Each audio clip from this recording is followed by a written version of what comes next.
I'm 73 years old, and I'm about to tell you something that might upset you. Everything you think you know about getting older is completely wrong. And the worst part?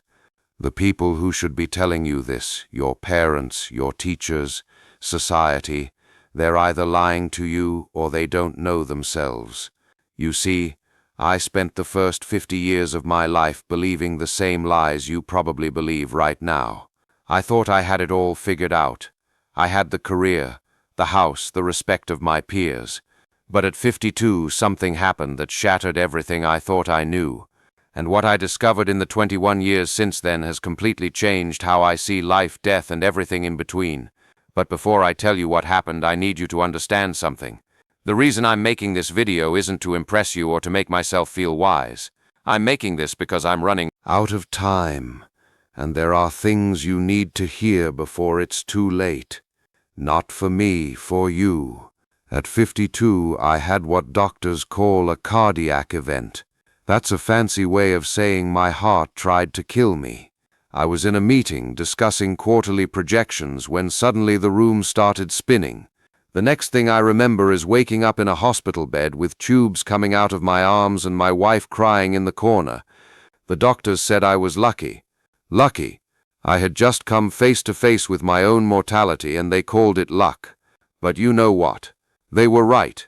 Because lying in that hospital bed with nothing to do but think, I realized something terrifying. I had been living my entire life on autopilot. I wasn't really alive. I was just going through the motions, checking boxes, trying to meet everyone else's expectations. And here's the part that haunts me to this day. If I had died that day, if my heart had stopped permanently, what would I have left behind? A nice house? A retirement account? A collection of achievements that nobody would remember in 5 years? Let me tell you the biggest lie you're probably telling yourself right now. I have time. I'll do that later. When I'm older, I'll finally live the life I want. I see young people in their 20s, 30s, even 40s, and they're all saying the same thing. When I make more money, then I'll be happy. When I get that promotion, then I'll relax. When the kids are grown, then I'll travel. When I retire, then I'll finally do what I love. Let me save you 50 years of regret with one simple truth. That day never comes. You know why? Because the goalposts keep moving. You get the promotion, and suddenly you need the next one. You make more money, and suddenly you need more money. You're always chasing something just out of reach. And before you know it, you're 70 years old, wondering where your life went. I did this. I spent 30 years climbing a ladder, only to realize when I got to the top that it was leaning against the wrong wall, and you can't climb back down and start over. Time doesn't work that way. Here's something nobody tells you when you're young. Success is a terrible goal. And I say this as someone who achieved everything I set out to achieve. I made partner at my firm. I bought the house. I had the respect of my colleagues. And you know what? None of it mattered. You achieve your goal, and for about 48 hours you feel amazing. Then the feeling fades. You're back to baseline. Now you need a new goal, a bigger achievement, more validation. It's a hamster wheel. I had a friend who died 3 years ago at 68, worked 70-hour weeks his entire life, built a multi-million-dollar business, never took a real vacation, kept saying he'd slow down next year. Next year came, and he had a stroke. At his funeral, his son said, "My father was a successful man, but I barely knew him." Is that the legacy you want? Your regrets won't be about the things you did wrong. They'll be about the things you didn't do at all. I don't lie awake at night thinking about failed business deals. Those don't matter. You know what keeps me up? The trip to Japan I never took because I was too busy. The relationship with my brother that I let deteriorate. The book I always wanted to write but never started. The time I didn't spend with my kids because I was working late. These things eat at you. The missed opportunities, the roads not taken, the love you didn't express, the risks you didn't take because you were afraid, the people you love, your parents, your siblings, your close friends. You think you have unlimited time with them. You don't, and one day that time will run out. My father died when I was 45. We had a complicated relationship, and I was always too busy to really work on it. I kept thinking we'd have time to talk when I was less busy. We never got that chance. Heart attack. Gone within hours. And you know my biggest regret? All the Sundays I didn't call him. All the times I was too tired to drive over for dinner. All the little moments I let slip away. There won't always be more. After my heart attack, I made big changes. Stepped back from work.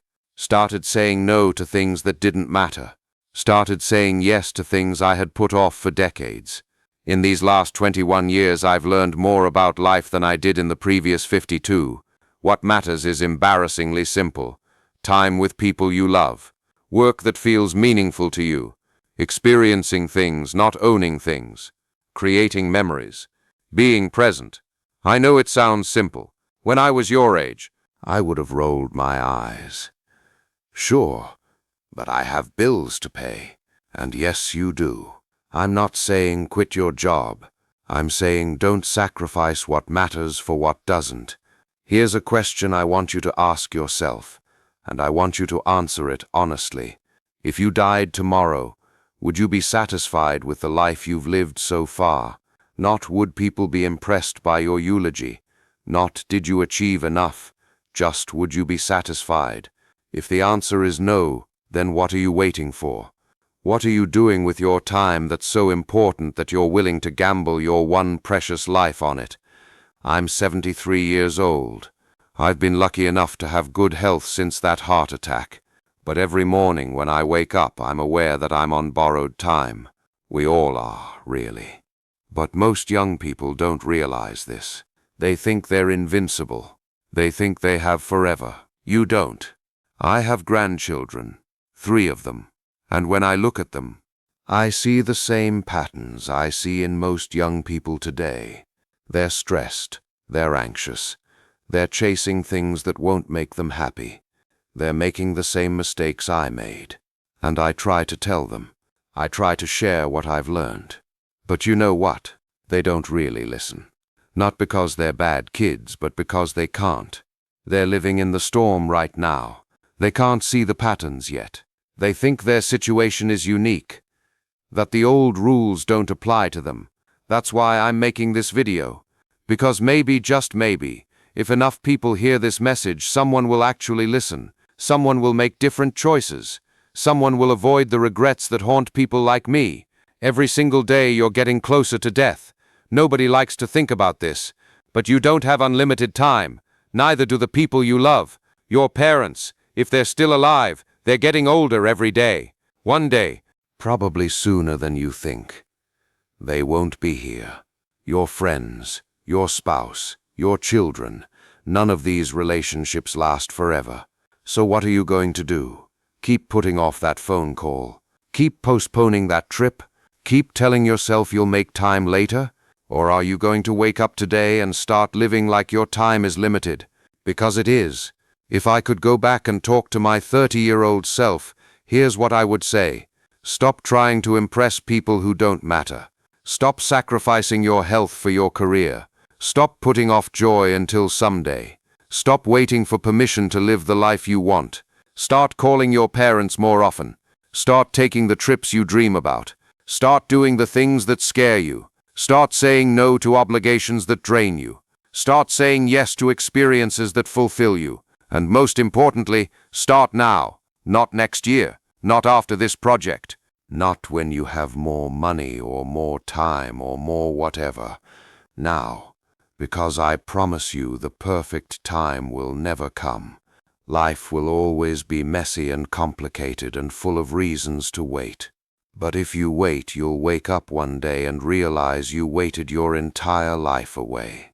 I'm 73. If I'm lucky, maybe 10 or 15 more years. Maybe 20 if blessed. Probably less. And I'm okay with that. Because these last 21 years have been the richest of my life. Not because I made more money. Because I finally started living intentionally. appreciating every day, prioritizing what matters. I've traveled to places I always wanted to see, deepened relationships with my children and grandchildren, pursued hobbies I put off, forgiven people I held grudges against, said I love you countless times. I'm happier now at 73, with less time ahead than I was at 30, when I thought I had all the time in the world.